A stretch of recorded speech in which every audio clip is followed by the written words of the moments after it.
Welcome to an episode of Community Off the Cuff. I'm Nick Rankin. Today I'm sitting down with my boss, Chief Daley of the Norwich Police Department. Should Hello, be Nick. interesting. Stick around. 28836.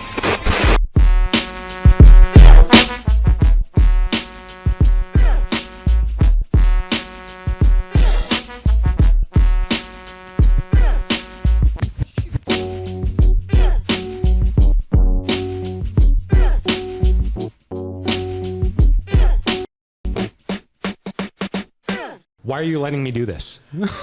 Serious question. Why are you letting me do this? The show is very popular, and my time to come and sit down with you guys and answer your questions and support you as much as we can. It's good for the community. I think it's good for the department. So it's about time I did my part. Yeah, there's nobody else, or at least that I've seen, that's got a department-sanctioned setup like this. When I came to you with this idea, like, did you have concerns about it, or did you? It's unknown, yes. So I was concerned with everything. We're going into an area we've never really been into, or no one else that I've been aware of. I'm sure somewhere in the country this is being done, but not what I can find. So it's uncharted ground, and I wanted to make sure that we had a positive message, didn't come off the rails, and the program's been perfect. Oh, good. I guess. Why do you think nobody does things like this? Is it a liability issue? Is it that's the way it's always been done kind of issue? All the above. I think that a lot of times people talk about having difficult conversations. We need to have a difficult conversation about that. And they don't have the difficult conversation because it's Difficult. Right. So when you guys do stuff like that, you talk about things on a multitude of levels, education, society, crime, safety, but you have difficult conversations and you challenge your guests to bring their expertise or an insight to the forefront. A lot of people don't want to do that. They'll just do the old no comment or just not say anything because could be controversial. Sure. And I think it is a profession we're naturally risk avoidant. I feel like that seems to be some of the message that comes through in some of the trainings we take, or even some of the ones we put on. I feel like a lot of times we're trying to dot I's and cross T's in a way that we might manage to avoid all the risk. And I don't think that's possible, I guess. It's very tough to do. And you're right. We are taught and trained, it's ingrained in us to avoid risk at all possible, to be safe and do a very risky job safe, which is a direct contradiction of each other. So what we really should be telling people to do is be smart.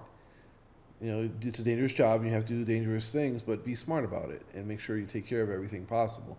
But a lot of people don't want to risk things, so that's why you get the non-confrontationalness of people, or the fact they don't want to talk to other people or do things. They just want to be left alone. Is that the same as when you started? And what year did you start? I started in 1993. Law enforcement has gone up and down a couple times. It was right around the time of Rodney King, so there's a lot of issues there with society. And now we're coming, the protests are in the back. We're moving forward from there. But law enforcement's had some ebb and tides over the last 28 years. And has the risk avoidance factor gone up? Because I've got stupid theories about a bunch of societal issues, or really issues with the police, and I feel like we started seeing a true litigation culture surrounding all aspects of life sometime in the 90s. Like the McDonald's coffee cup incident comes to mind, and I go, yes. Oh wow, like from that point forward, everyone's main concern appeared to be liability to maybe a point of detriment. And I didn't know if maybe you could speak to that, because I was a kid at the time. I didn't. It happened where cops in the 80s might have get sued once in their career, and the cops in the 90s probably we all came through some type of lawsuit, or the city had multiple lawsuits against the police. And if things didn't go someone's way, they sued. And that continued today. So you get a very, very risk-avoidant society. Everyone's afraid of the cancel culture. Like if I do something wrong, I'll get canceled. We all hire from the human race, and people are going to make mistakes. It's just, and people should be compensated if there are mistakes. But society we have today, sometimes it goes a little too far with, frivolous lawsuits.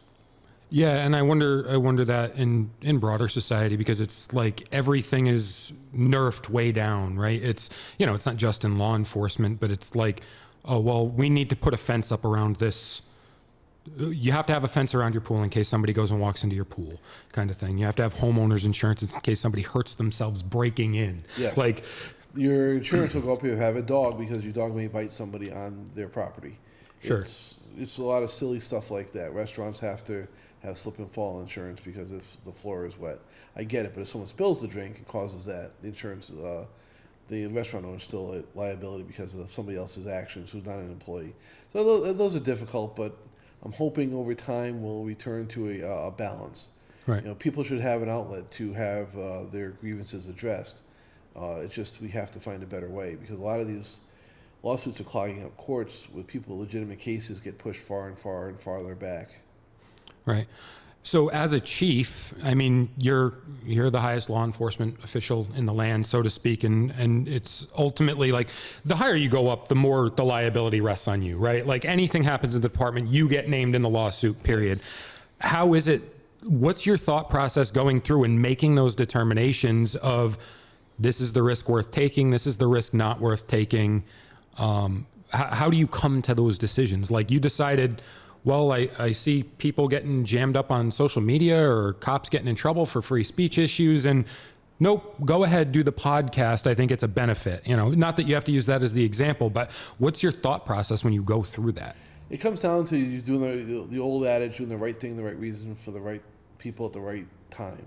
Sure. It really, you have to have that common sense approach. If you can pass all those tests, or another way it was described to me, if you can tell your wife why you ended up with that decision, then you did the right decision.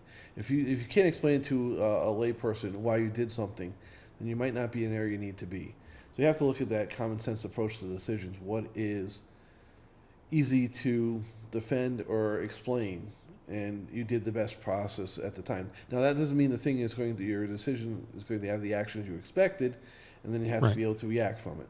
We do the best at that split second in time. So sometimes it works, and sometimes it's challenging.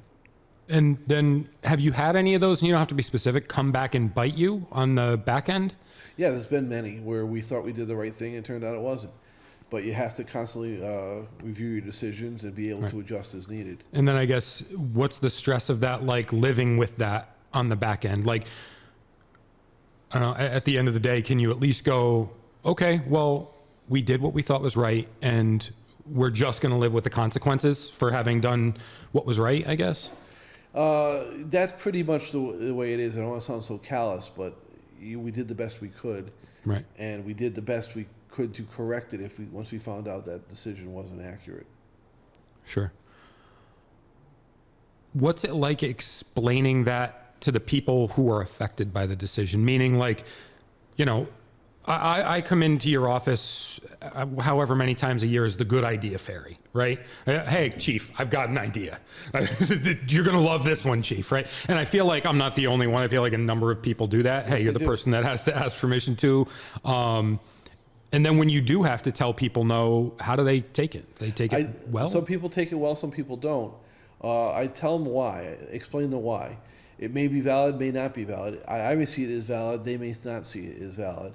But I'm trying to do the best interest for the entire organization. And that's really my whole role, is to represent the organization to the city and be the city's conduit into the organization.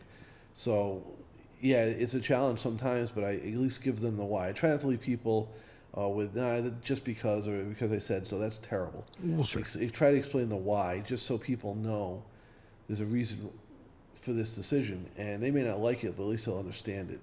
And most people are very good, and some people, it's just tough, and time may tell that they were right. So no one's going to be perfect at this.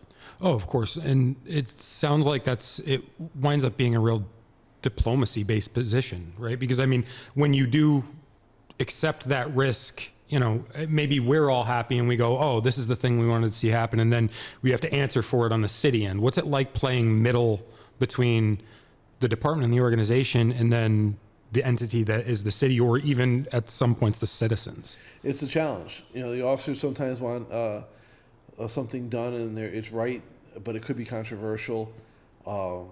and it'd be a piece of equipment going to, like, say, a rifle program or police canine. Some people are just dead set against that, and that's fine. I understand the reason why, but I have to be able to represent how that's a benefit to the city and the citizens.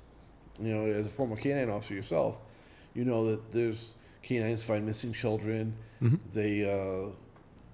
They're great at tracking suspects and can diffuse a situation just by their presence, where some people just see as a tool to injure citizens. And I have to be out there and trying to explain the benefits to it, so the majority of people will understand and accept that. Right. And where did you find out you were good at that? Like, to the point where you went, well, I'm gonna take on the title of chief. Like, it's a very different job than is patrolman. Like, nobody takes the tests and goes, oh, well, because I want to be a chief of police. Like, it's a really different, unique skill set. So when did you find out that that was for you, or that you liked it? When I came through the department, I was involved in a couple of community presentations and then community policing. And I enjoyed talking to the public and representing the department, even as just a beat officer at crime watch meetings. I still remember days going up on Cliff Street. They had a crime watch, a Greenville crime watch. I used to go to those meetings. So you got used to the questions, and I represent the questions back to the command staff, and try to assist as much as I can, take care of the easy problems. And I just enjoyed doing it, and I enjoyed engaging people, and I've always continued to do that. Do you think there was something in your life that prepared you for that? Or do you think it was kind of just your temperament in general? A little bit of temperament. My mother was a teacher. My father was a truck driver. My father was a volunteer fireman. My brother is an EMT, paramedic. So we've all been into public service. So we've always dealt with the public. And so I think if you're outgoing and always been comfortable dealing with the public, it doesn't bother you. Sure. And I know, so you have a minor in political science, right? Yes. So how much of what you're doing now is it political? Because a lot of people will say, like, in the department or in that, it's like, oh, well, it's a political position. It's the most apolitical job you'll find. You have to be able to play the politics of the position, represent the departments, but not at the detriment to other city departments. So you have to be able to play well with your neighbors. You have to represent the workforce, but also be the ultimate managerial authority over the workforce. So there's a lot of politics involved. We have to be apolitical. We can't really get involved in local politics, this candidate versus that candidate. Right. People want that, and nor should they have that. We should remain above the fray. I want the public to look at the Norwich Police Department and say, you know what, they're straight and narrow. They're right down the middle of the road. I don't know what this person's politics is, but I just want a fair police officer, and that's what I think we try to instill. Right. In that position, I imagine it's got to be difficult to navigate, especially when this candidate, that candidate might have a direct effect on the way your department is then going to operate. Yes. Right. There's a city council election coming in now. Then we could have an entirely different council, or like a majority could stay. Either way, we have to be able to survive in that environment to keep doing our mission, because that's our ultimate funding authority. Sure. And I guess, have you seen that flip-flop back and forth in your time? And does it create a true difference? Because I feel like when we look at budgets and stuff like that, it's, hey, this is your budget. 95% of it is staffing, right? We're a people-driven workforce more than an equipment one, and things like that. Like, does the person or people in power, the party in power, whatever it is, have a great effect on the way we run, or no? They can. It was a council going back to 2010. We had some staffing cuts, and our crime numbers started creeping up. So Chief Fazaro came up with a community policing proposal, and that council, Republican and Democrat, bought into it and started pushing. And the unit we have today had its birth in that 2010 council. So it has a direct impact, and now that council has made the city a better place to live and do everything. So that, if you talk about a legacy, that 2010 action of supporting the community policing you can see what it's grown into today. Sure. Do you think that was Chief Fazzaro's legacy? Or, I mean, I know you were kind of the spearhead on that project, right? Like, you wrote the grants for that? I wrote the plan for it.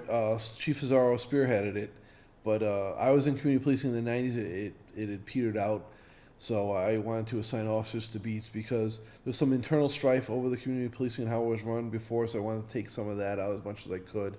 And then also get the officers back into the neighborhoods, Taffel, downtown in Greenville. And we came up with a proposal. Chief Czar pitched it to the council. They saw the need and it was accepted.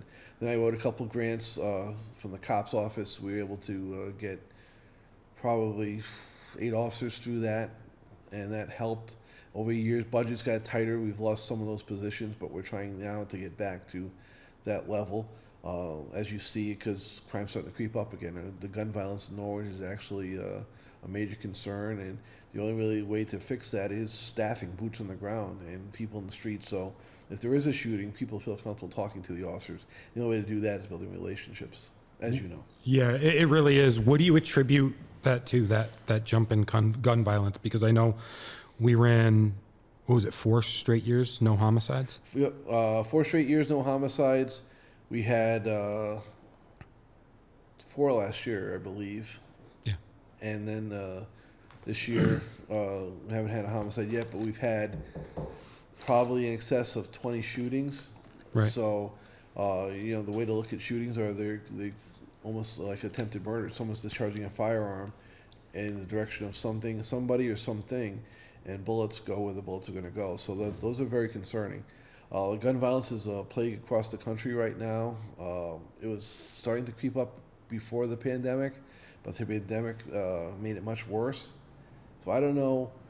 I don't have a crystal ball. I can't tell you the exact reason, but I know it's a nationwide problem. It's not a Norwich problem. Locally, you're going to see Hartford and New Haven. Their homicides are through the roof. Their shootings are off the charts. But we are seeing the effects in Norwich. And so you think it's probably a larger national picture thing? Do you have any idea what, if you had to guess, what is it? What's the thing that happened? What changed over the last 3-4 years that you go? Is it ease in access to firearms? Yeah. And I don't know, it's not a Second Amendment issue there. It's just firearms are easier to get now, I think, than they were in the 80s and 90s. There's been a change. All our shootings used to happen at night. Now we're seeing, and you guys see it, yeah, the shootings during the day, daylight shootings. No one ever had the courage to pull a gun out in daylight and shoot at another person, and we've seen multiple examples in Norwich of that this year.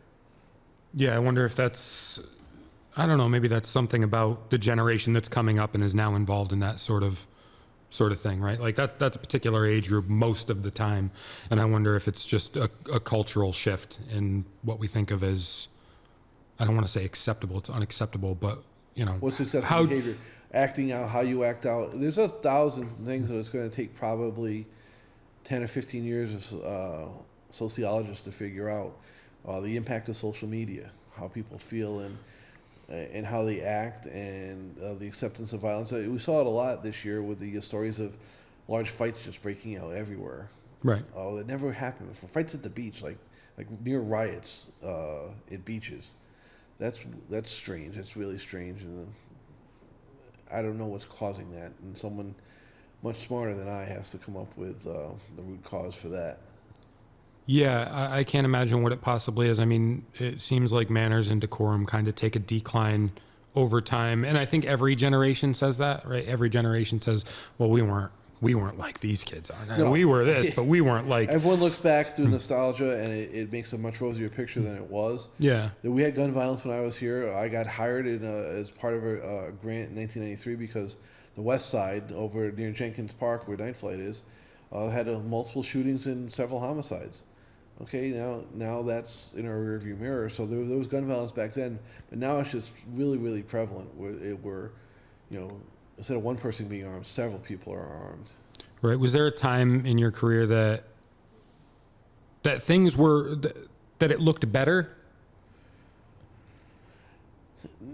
Looking back again, but I'm looking through hindsight. I thought the early 2000s after 9/11, the country came together nicely. Yeah. And we started becoming a common purpose. But as that moved further in the back, that unifying event, I think people started coming back, and the grievances came, which is understandable and encouraged, but then sometimes become violent. Yeah, I think that was one of the things that disappointed me about the pandemic. I expected the 9/12 feeling to show itself again, and it went completely in the opposite direction. And I can't for the life of me figure out why that's the case, how that's the case. If you had told me how the pandemic was going to play out in March or even February of 2020, I would never have imagined this. I would have totally not expected it. The fact we're dealing with a variant today, after a vaccine, I wouldn't have expected that. It's been a strange path, and I can tell everyone it's probably going to take us 100 years to figure out what actually happened with the pandemic, and then what analyze what we did, what was right and what wasn't. Yeah. And as long as we're talking about like the sociologist end of things, I have this question that I asked to quite a few people because I think there's some sort of weird connection to these things. Why is the ultimate transgression of the 70s and 80s a serial killer, and now it's an active shooter, and somehow coupled with that, the hard drug of choice was cocaine, and now it's fentanyl? Is there a pattern there, and what is it? Because it seems like it's a more riskier behavior. I mean, cocaine back in the 70s, I grew up in the 70s, I was born in 68. That was, seen as the pinnacle of drugs. Then, heroin was for really, really, addicted people. But then it just became, people kept looking for more. And that might have been the 90s, of everyone was at the me decade. Maybe that's what drove it. And now you end up with heroin's not enough. You have to go get fentanyl. Being a serial killer isn't enough. You have to go be an active shooter because you want to make great headlines. Sure. There's a lot to unpack in that conversation. We could spend hours trying to figure it out and be totally wrong. But there's a lot going on in society that causes that, the whole active shooter mentality, active violence. There's been sporadic cases of active violence throughout history. School shootings going back to the 1890s, 1930s. Someone blew up a school, I believe, in 1930. But the level of it now and how accepted it is sometimes uncomfortable. Yeah, and I just feel like examining that, there's something there to be had, and there's something there for us as the police that, like, I know there's some kind of cue there for how we should maybe be dealing with people or how we should be thinking of crimes, because when you look at those two sets of things, serial killers, right, your ultimate transgression of the time is very personal. It's very up close. It's a very intimate, like, scary, involved thing. And cocaine is a party drug, right? It's a thing that people go to do together. And I feel like we're at the exact opposite. Opioids are numbing. Opioids take you out of whatever's going on. It's almost like 70s and 80s, all of it, you want more of it, right? You want more hedonism. You want more of that party, more of that social mentality, more energy. You want to stay up longer. You want your night to keep going. And the active shooter thing is like a very detached, mechanical way of looking at other people. And the opioid thing is also a retreating. It's retreating, but it's a very dangerous retreat. So I don't know if people do the fentanyl because they want to just get really dumb, or they're looking to push the envelope and get the ultimate high. Right. So I don't know. Well, even the regular high is nodding out, right? It's a withdrawal from the world, from your surroundings, from all those things. Whereas like cocaine feels like a diving into those things further. And I it's a really tough thing to come up with. Serial killers take months to years to kill 8 or 10 people. Right.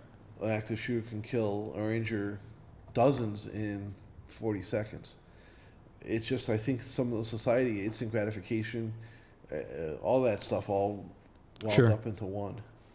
Yeah, it's one of those things. And if you ever come up with a solid theory on that, let me know, because I'm like, there's just something there. There has to be something there that our major transgressions in society are total polar opposites of what they used to be. And I feel like that probably existed in every generation. I'm sure a lot of it is generational.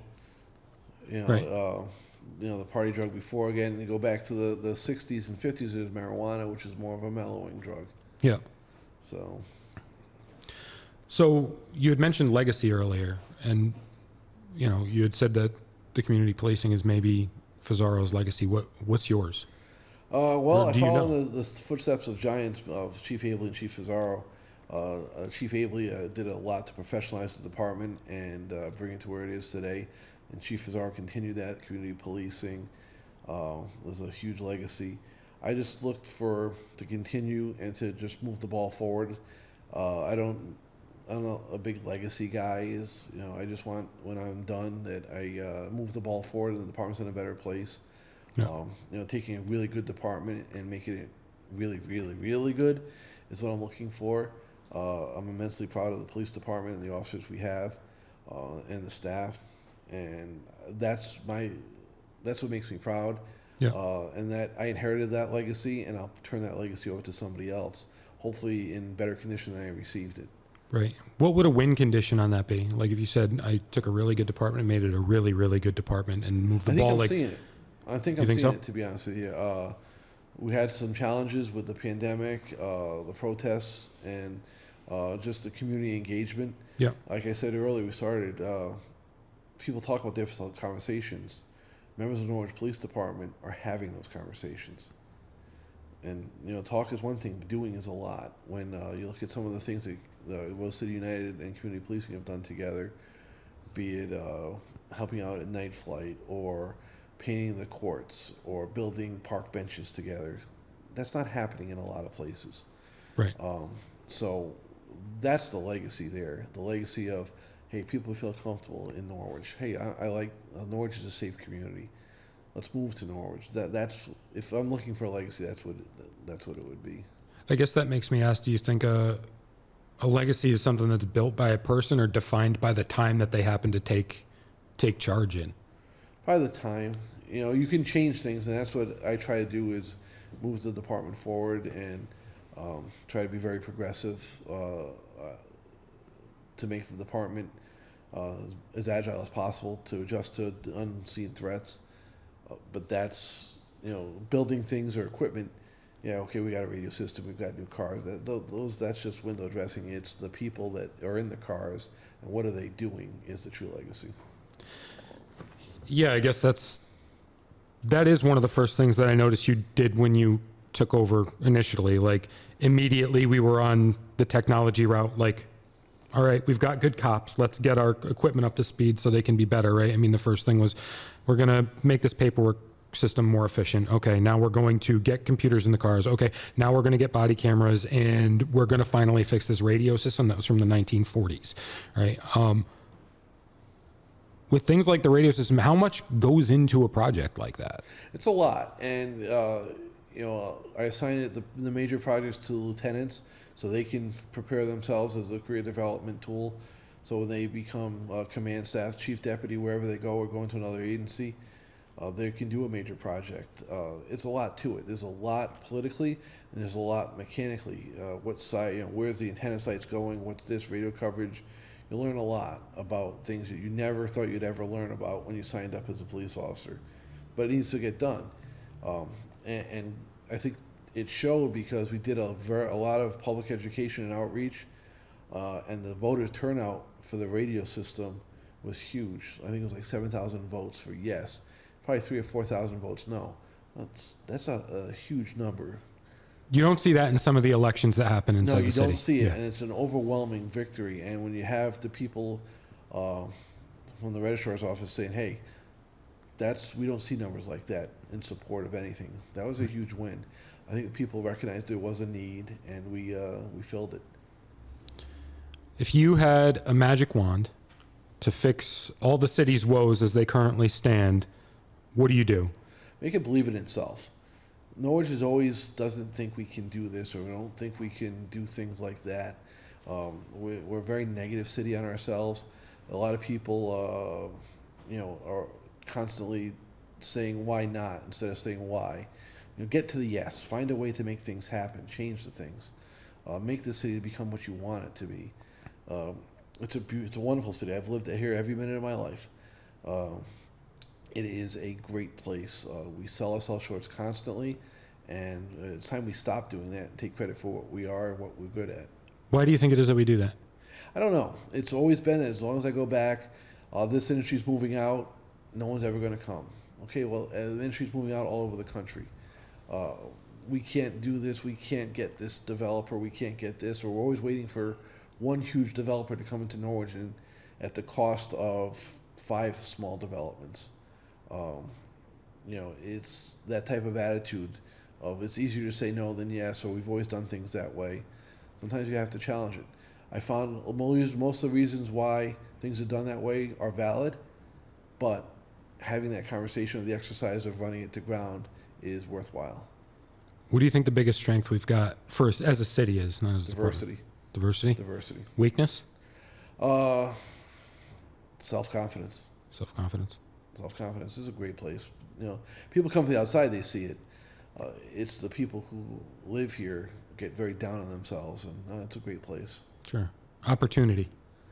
Opportunity for Norwich, again, workforce. We have a population. We're the hub of the community geographically, of the county geographically, and population center. It goes back between us and Groton. But we are the hub of London County, pretty much Eastern Connecticut. If we acted like that a little bit more and have the, especially as regionalization comes more and more of an option, I think categories on keying on the infrastructure we have would be key. We have public utilities, which is second to none. Public schools are out there killing it. So we have to sell ourselves more and more every day. What does the regionalization that you mentioned look like? Regionalization looks like, there's a couple areas that, all the other states have county government except Connecticut. Right. Are we doing that right? Is that right? Are we that bright? I don't know. Is it regionalization where, as the state police aren't able to do as much as the resident state trooper programs, do we expand into these unprotected towns like Basra or Baltic has a resident trooper? Do they, do we become a regional police department, which is very the Metro Police Department concept that's down south?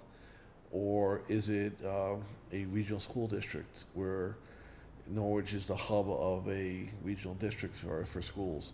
Connecticut's the land of steady habits, very big on home rule. We're not there, but I think it's a conversation worth having. Do you think that's coming sometime in your tenure here? Or do you think that that's I did years initially. past? It's tough because it's, everyone's like staying in their comfort level. And, as far as policing goes, what everyone has right now is working for them until it doesn't. And then that'll happen very quickly, I believe.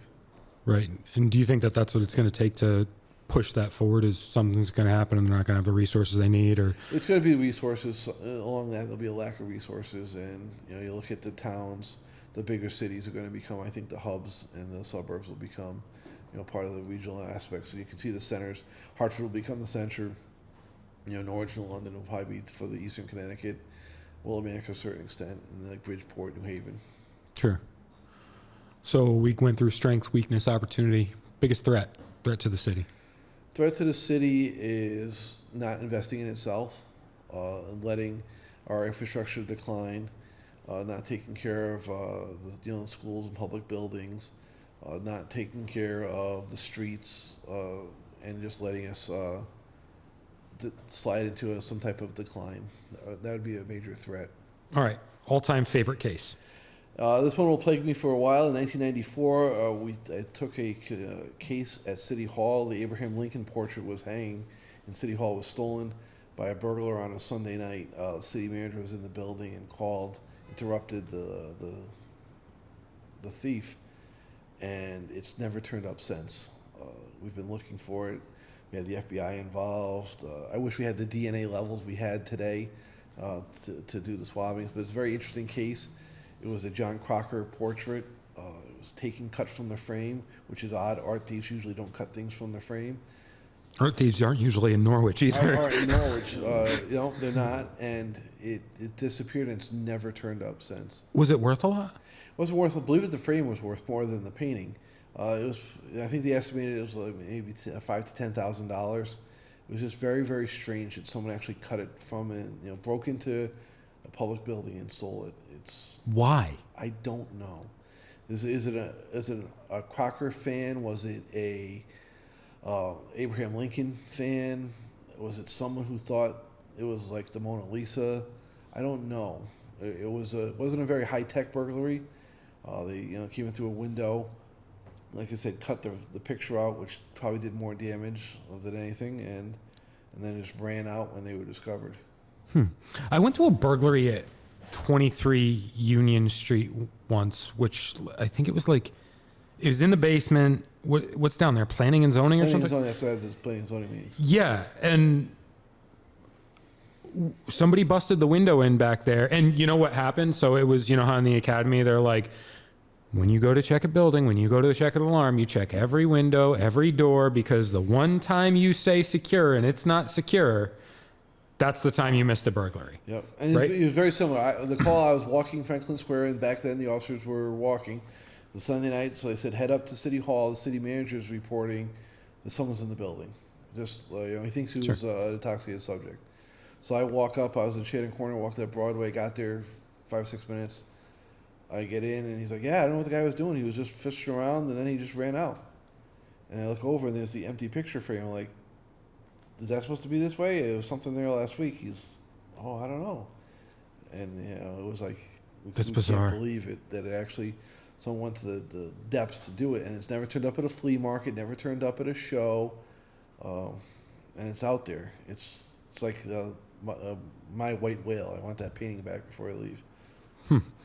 Yeah, we never found out why anybody broke into planning and zoning. Yeah. Nothing appeared to be missing. Things were maybe rifled through, but I don't know. I don't know.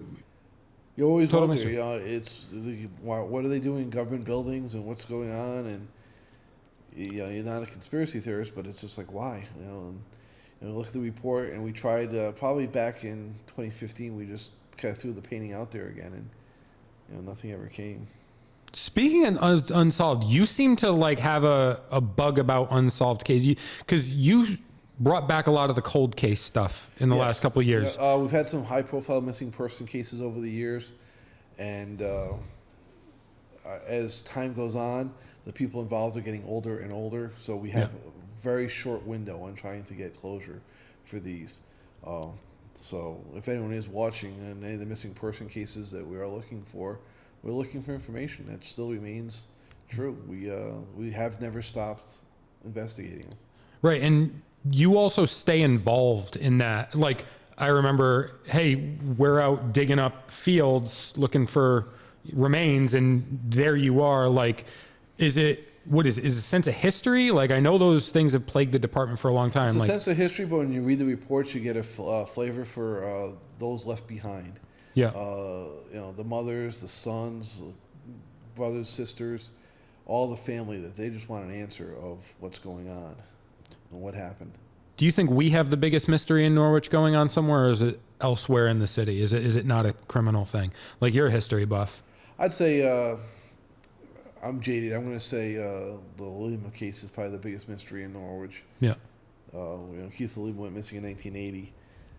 Other than that, I don't think there's a lot of mystery out there. Lincoln comes down somewhere further, but not compared to the missing persons. Or thank God that I'm aware of. In my knowledge, there's no unsolved homicides where we had a body. Right.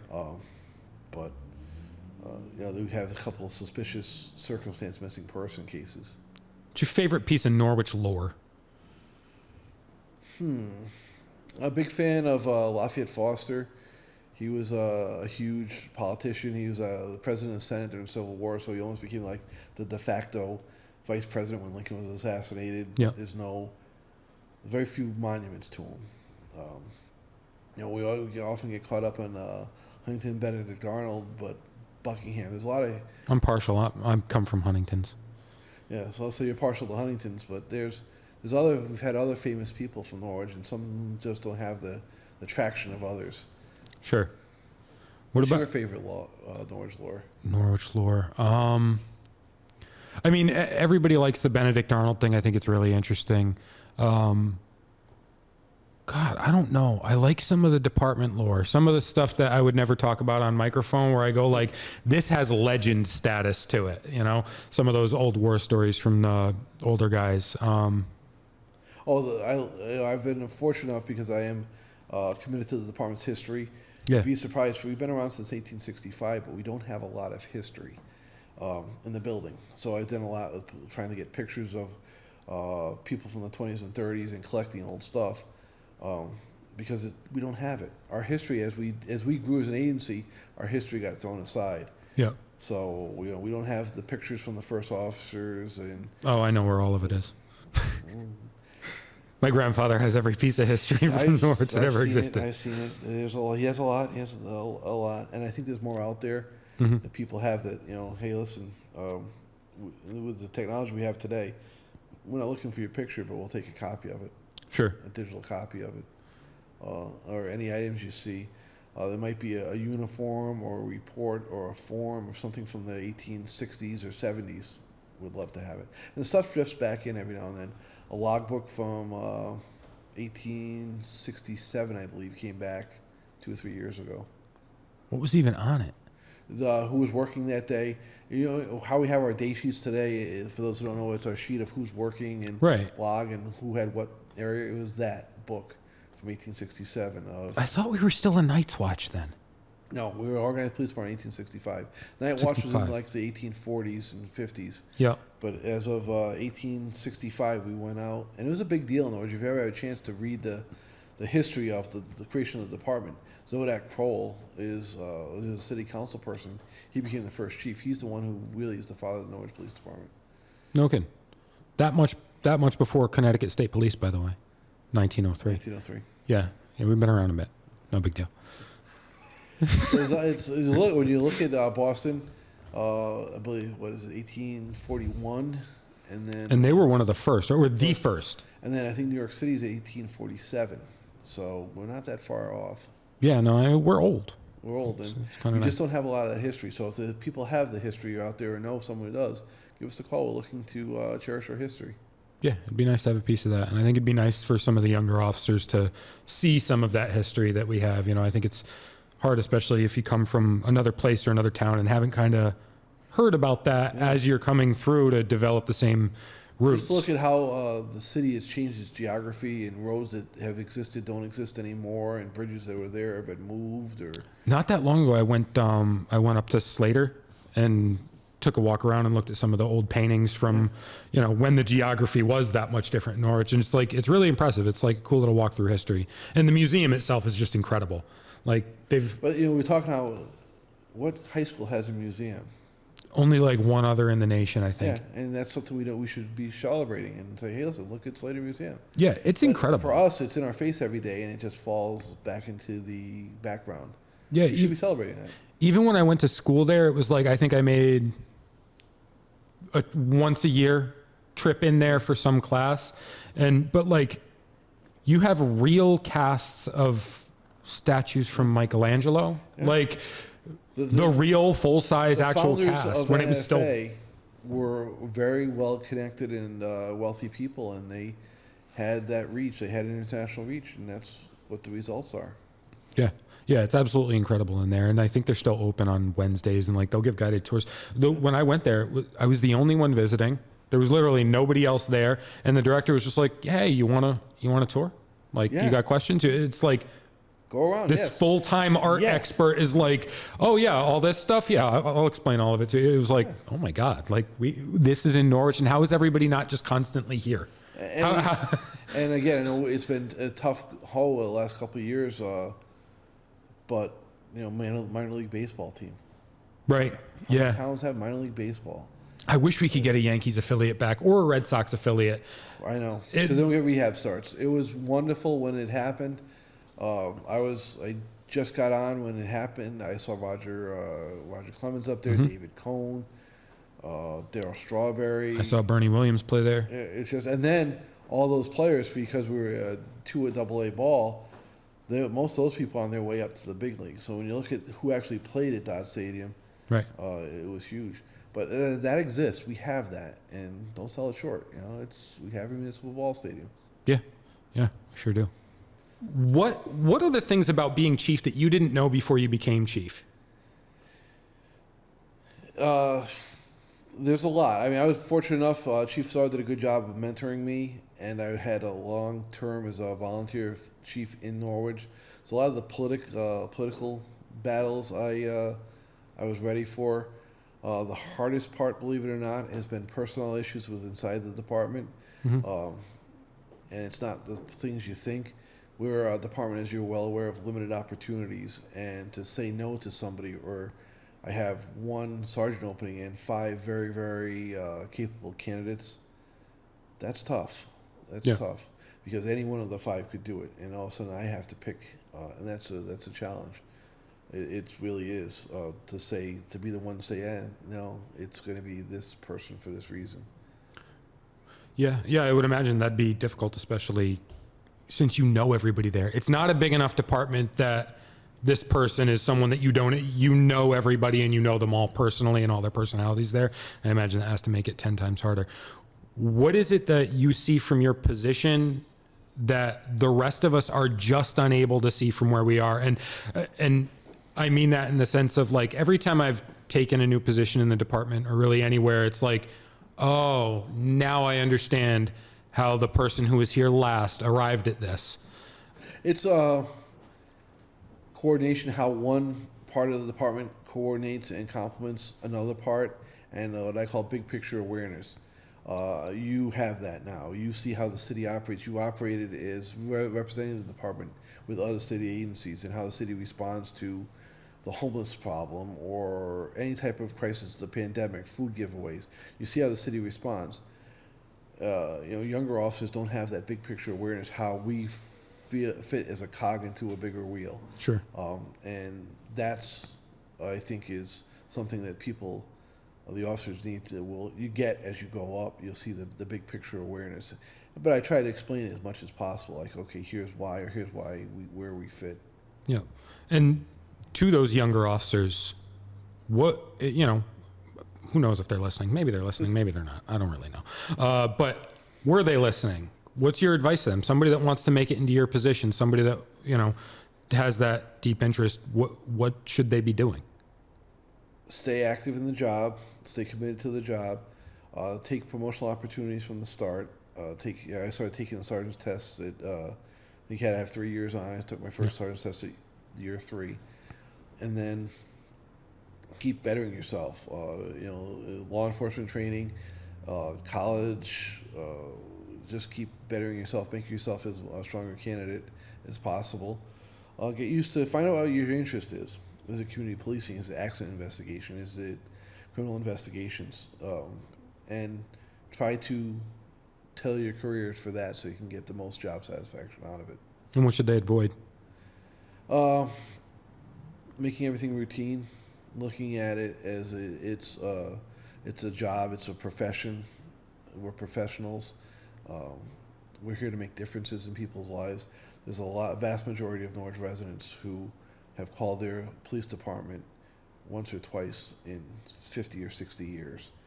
So, keep that open mind and, don't get downtrodden. Just keep plugging away. Yeah, I think it's easy to get downtrodden, especially in the day and age we're in. And I think the only remedy to that is going out and dealing with the positive aspects, seeking out the positive aspects of the community, because they're not going to just float your way.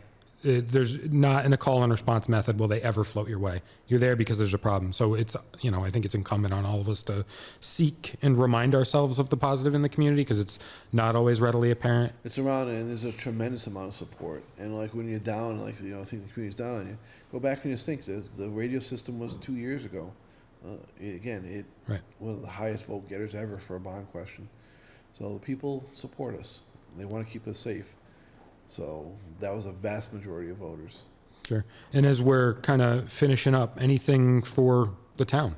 Anything you want to just say to the citizens that are watching? I want to thank them for the support of the police department. Don't ever be afraid to call us.